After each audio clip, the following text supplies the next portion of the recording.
নমস্কার, খুশবু কিচেনে আপনাদেরকে স্বাগত। আজ আমরা একটা অসাধারণ শরবত নিয়ে হাজির হয়েছি। এই শরবতটার নাম হলো আম পান্না শরবত। এটা খুব কম সময়ের মধ্যে রেডি হয়। এই আম পান্না শরবতটা করার জন্য আমি নিয়েছি একটা বড় সাইজের আম। এটাকে আমি সিদ্ধ করে নেব। তো দেখুন আমার সিদ্ধ হয়ে গেছে।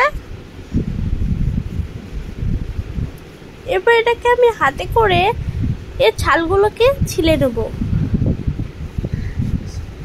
এটা আমি আপনাদেরকে ছিলে দেখাচ্ছি।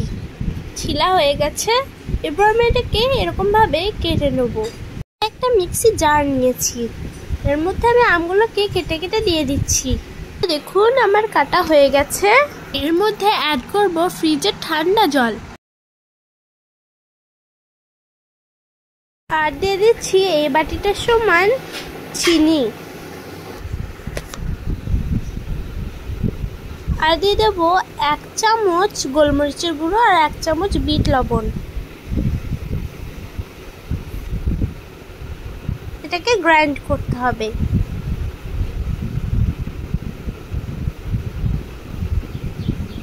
আমার গ্রাইন্ড করা হয়ে গেছে। তো দেখুন কত সুন্দর পেস্ট হয়েছে। গ্লাসটাকে ডেকোরেট করার জন্য নিয়ে নিয়েছি চিনি,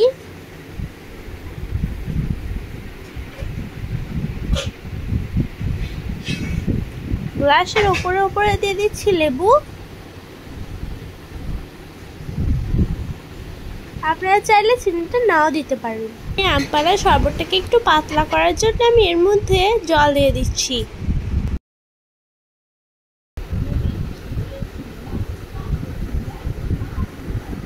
এটা ভালোভাবে একটা চামচ দিয়ে মিক্স করতে হবে।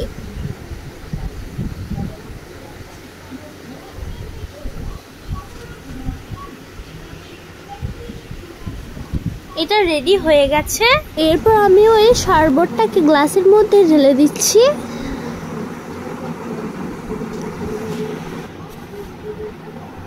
ডেকোরেশনের জন্য দিয়ে দিচ্ছি লেবু।